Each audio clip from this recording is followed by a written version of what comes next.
All right, let's talk about getting started with crypto trading in India. We're going to break down a really fantastic guide for beginners, step by step. You've probably heard all the buzz, right?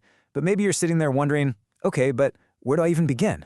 And yeah, it can seem super confusing at first, but trust me, it doesn't have to be. We're going to walk you through the first crucial steps, from the big legal questions all the way to your very first trading strategy. So let's just dive right in. Okay, first things first. Let's tackle the biggest question on everyone's mind in India. Is this stuff even legal? Well, here's the deal. Crypto trading in India exists in what you'd call a legal gray area. The key thing to understand is that there's no law that explicitly says you can't do it. So while it's not officially stamped and approved, it's not illegal either. So, how do you trade safely in this gray area? The most important thing is to choose a platform that is registered with India's Financial Intelligence Unit, the FIU.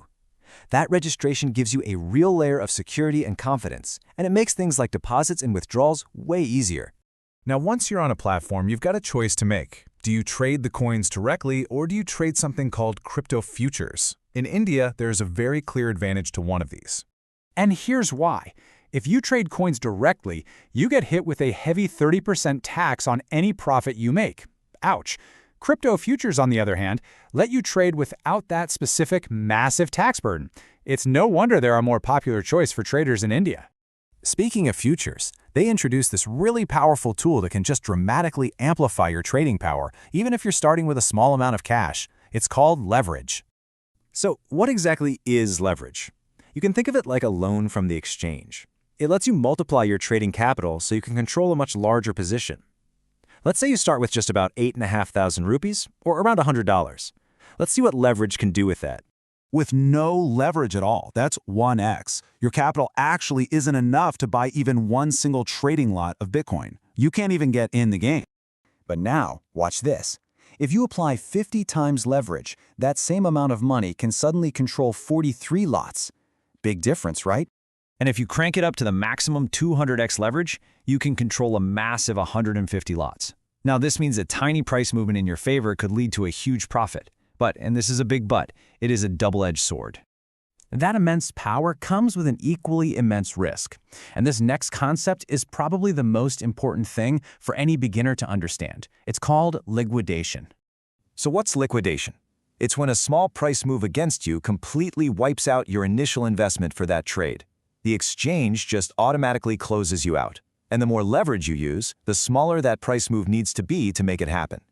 And just look at the difference this makes. With 200x leverage, a tiny $200 dip in Bitcoin's price could liquidate you, poof, gone. But with a much more reasonable 25x leverage, you have a much larger cushion. The price would need to drop by $4,500 before you're in danger.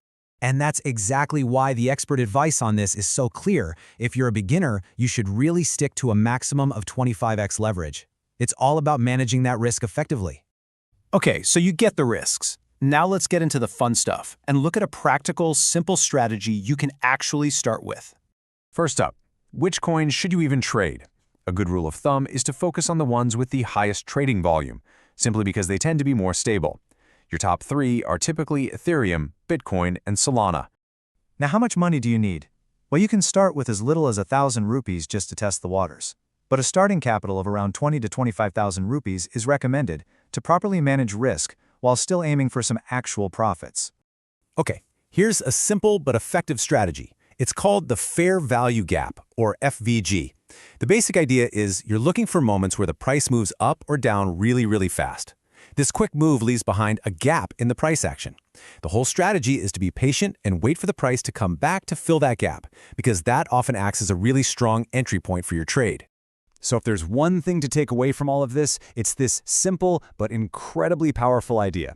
Always manage your risk. Start with what you're willing to lose, and please remember that low leverage is your absolute best friend.